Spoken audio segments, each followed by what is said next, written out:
Si Mandana na nangakong dadalan ako ng isang garapon ng pulot pagkatapos ng isang buwan ay hindi pumunta sa akin ng ilang araw. I tried to avoid eye contact with him kasi hindi ko naman siya kailangan agad kaya hindi na ako nagtanong. Madalas akong pinipigilan ng mga Carvalho at nagtanong nasaan si Mandana. Lagi kong sinasabi sa kanya na kapag nakita ko siya kahit saan, sasabihin ko sa kanya. Ngunit isang araw, biglang nangyari ang pagkabalisa ni Mandana. Habang kumakain kami sa loob ng bahay, may kakaibang tunog, parang dam na nabasag, at umagos ang tubig. Sa gulat ay inilapag ko ang pagkain at naubos ang natitirang pagkain sa kamay ko. Si Pia, ang aking asawa, at ang aking munting anak na babae ay naubos lahat. Paglabas ko ay wala akong makita kundi ang ingay lang na palakas ng palakas. Biglang napabulala si Pia, nako, may mga bubuyog na lumilipad sa ibabaw ng mga troso. Nagmadali akong makita. Milyon-milyong bubuyog ang lumilipad sa paligid ng tumpok ng kahoy sa napakabilis. Isang malaking bukol ng pulot ang lumulutang sa itaas ng pulot-pukyutan. Dahan-dahan akong sumandal. Naghagis ang kaibigan ko ng sirang pitsyal ng tubig sa tumpok ng kahoy. Inikat nila ang pugad, isa-isang lumilipad papasok at palabas. Naaalala ko pa ang nakita ko nang hugitin ko ang bitag ng daga sa pile noong gabing iyon. Ang ilang mga bubuyog ay lumilipad sa paligid ng pitsyel. Lumilipad sila sa paligid.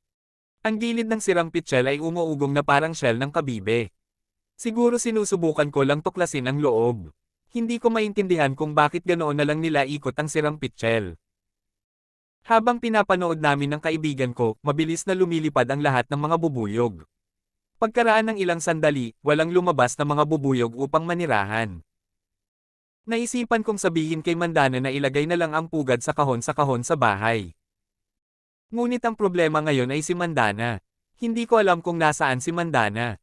Nang tawagan ko ang Norway Ramaya at tinanong kung nasaan si Mandana, sinabi niya, umuwi siya kasama si Carvalho Saheb.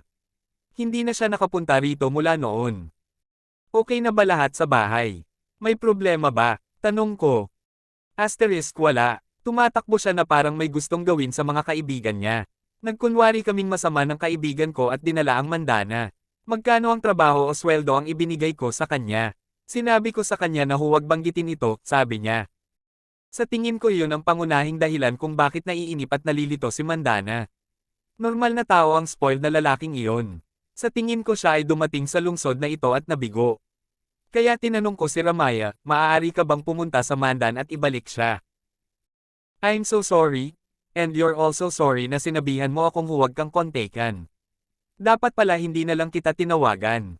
Kung kinakailangan, may ipapadala ako, aniya. Pagod na akong makita ang masalimuot nilang problema. Let's do it, sabi ko at pinaalis sila.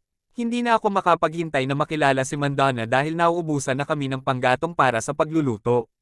Kung magdala pa ako ng panggatong, baka mahulog ang tambak sa garapon ng pulot. Tanong ng asawa ko, makakahanap ka ba ng pulot sa ibang lugar? Nang ipaalam ng taga-Ramayana kay Mandana, mukhang walang pakialam at sinabing nagsimula na ang away ng baboy sa bukid.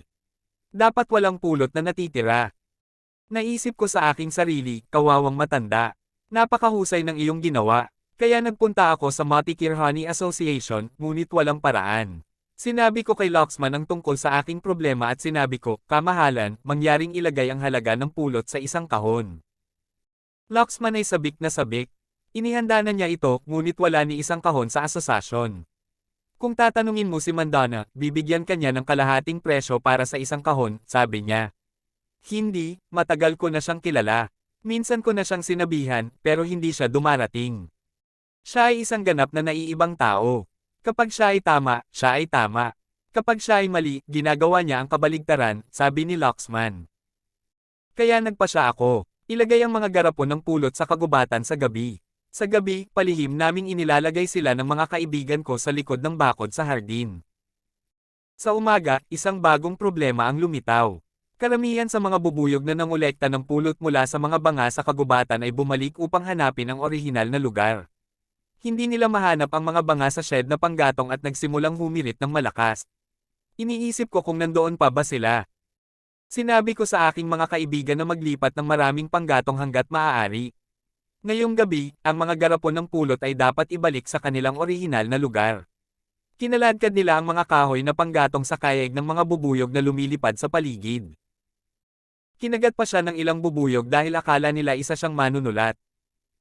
Sa gabi, kinuha namin ang mga banga sa kagubatan at ibinalik ang mga ito sa kanilang orihinal na lugar. Ngunit hindi nito nalutas ang problema. Sa madaling araw, maraming mga bubuyog na naiwan sa mga banga ang lumipad sa campsite sa kagubatan at nagsimulang humirit. Sa gabi, nagtipon sila sa mga kumpol at nanirahan sa mga tuyong sanga. Natakot ako na ilang araw na silang nakaupo doon. Kaya't hinugot ko ang mga sanga na kanilang kinakapitan at ibinuhos ang lahat ng pulot sa pugad malapit sa bakana ng garapon. Ito ay ginawang mas komplikado ang problema. Pagkaraan ng ilang araw, nakalimutan ng mga bubuyog sa mga banga kung sino sila. Bigla silang bumalik upang salakayin ang pulot sa mga banga at ang mga bubuyog na humahawak sa kanila. Umalis ako sa pugad at tumakbo palayo. Daan-daang mga bubuyog ang nakipaglaban sa kanilang mga sarili, nakatayo na parang nakikipagbuno. Nakita ko sa malayo ang larangan ng digmaan ng mga insektong ito, at hindi ko akalain na lalala ang sitwasyon hanggang sa puntong susuko na ako. Bandang tanghali, muling narinig ang kaparehong ugong.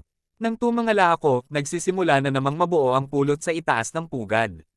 Lumipad sila ng mataas at dumiretso sa kagubatan. Pumunta ako sa tindahan ng panggatong at nakita ko na maraming bubuyog ang namatay sa pakikipaglaban sa pukyutan. Daan-daang mga langgam na dumating upang habulin sila ay natagpuan din ang lugar kung saan naroroon ang mga bubuyog at inatake ang pugad. Ang mga bubuyog ay umalis sa pugad kasama ang mga itlog at tumakas. Sabi ko kay Donna sa isip ko, hindi dumating ang batang yun kapag gusto ko siya.